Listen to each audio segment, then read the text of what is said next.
लीजिए सुनिए मुंशी प्रेमचंद के लिखे उपन्यास प्रतिज्ञा के 15वें भाग को मेरी यानी समीर गोस्वामी की आवाज में।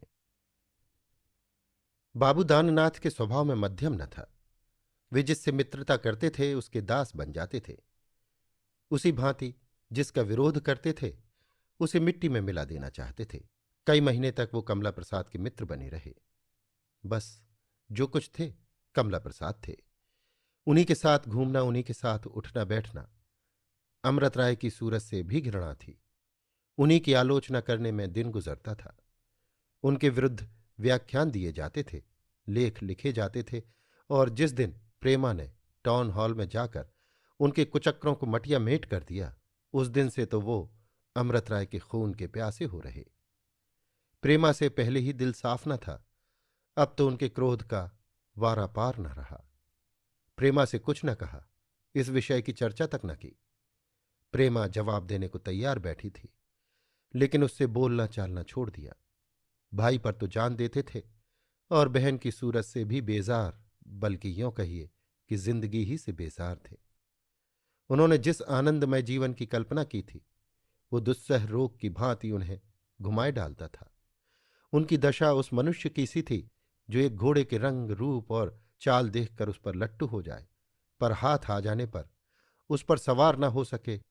उसकी कनौतियां, उसके तेवर, उसका हिनहिनाना, उसका पांव से जमीन खुरचना, ये सारी बातें उसने पहले न देखी थी। अब उसके पुट्ठे पर हाथ रखते भी शंका होती थी। जिस मूर्ति की कल्पना करके दाननाथ एक दिन मन में फूल उठते थे, उसे अब सामने देखकर उनका चित्त लेश मात्र भी प्रसन्न न होता था। प्रेमा जी जान से उनकी सेवा करती थी, उनका मुंह जोहा करती थी, उन्हें प्रसन्न करने की चेष्टा किया करती थी, पर दाननाथ को उसकी भाव भंगिमाओं में बनावट की गंध आती।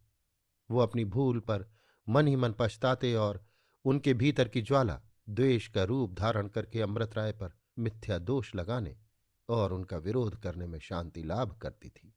लेकिन शीघ्र ही मनस्ताप को शांत करने का ये मार्ग भी उनके लिए बंद हो गया। संध्या का समय था। दाननाथ बैठे कमला प्रसाद की राह देख रहे थे। आज वो अब तक क्यों नहीं आए? आने का वादा करके गए थे, फिर क्यों नहीं आए? ये सोचकर उन्होंने कपड़े पहने और कमला प्रसाद के घर जाने को तैयार हुए कि एक मित्र ने आकर आज की दुर्घटना की खबर सुनाई। दाननाथ को विश्वास न हुआ। बोले, आपने ये गप सुनी कहाँ? सारे शहर में चर्चा हो रही है, आप कहते हैं सुनी कहाँ? किसी ने यों ही अफवाह उड़ाई होगी। कम से कम मैं कमला प्रसाद को ऐसा आदमी नहीं समझता। इसकी वजह यही है कि आप आदमियों को पहचान नहीं सकते।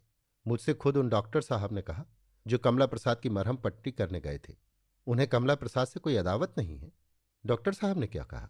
उन्होंने साफ कहा कि कमला प्रसाद के मुंह और छाती में सख्त चोट आई है और एक दांत टूट गया है।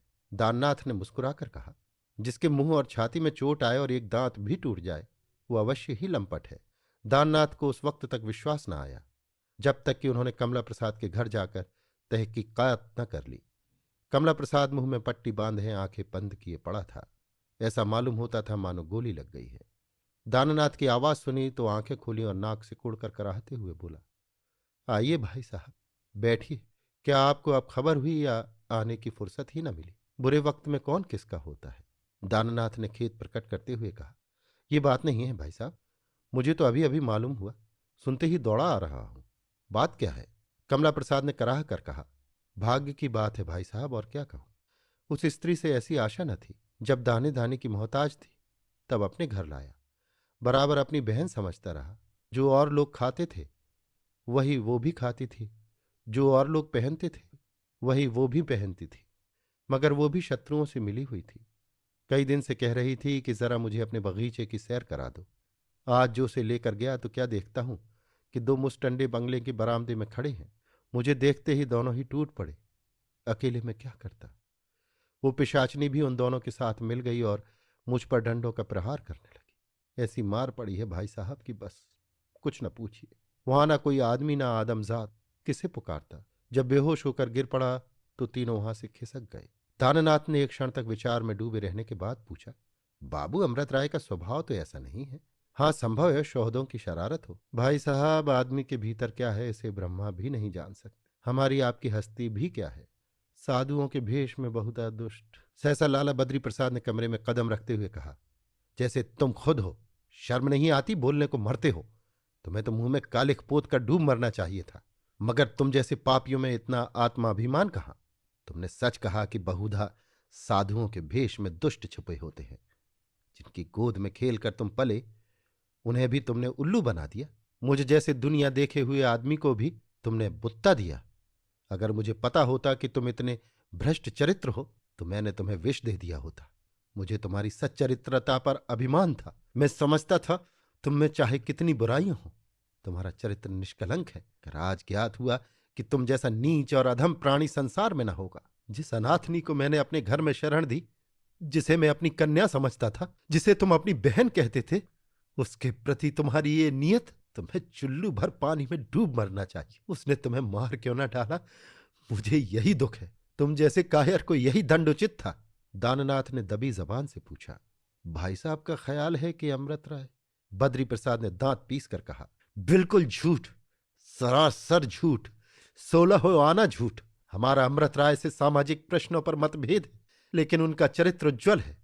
वैसा संसार में कम आदमियों का होगा। तुम तो उनके बचपन के मित्र हो। तुम ही बताओ, मैं झूठ कहता हूं या सच? दाननाथ ने देखा कि अब स्पष्ट कहने के सिवा और कोई मार्ग नहीं है। चाहे कमला प्रसाद नाराज ही क्यों ना हो जाए, सिर नीचा करके एक अप्रिय सत्य, एक कठोर कर्तव्य का पालन करने के भाव से बोले, आप बिल्कुल सत्य कहते हैं। उनमें यही तो एक शक्ति है जो उनके कट्टर शत्रुओं को भी खुल्लम खुल्ला उनके सामने नहीं आने देती। बद्री प्रसाद ने कमला प्रसाद की ओर हाथ उठाकर कहा, मारो इसके मुंह में थप्पड़।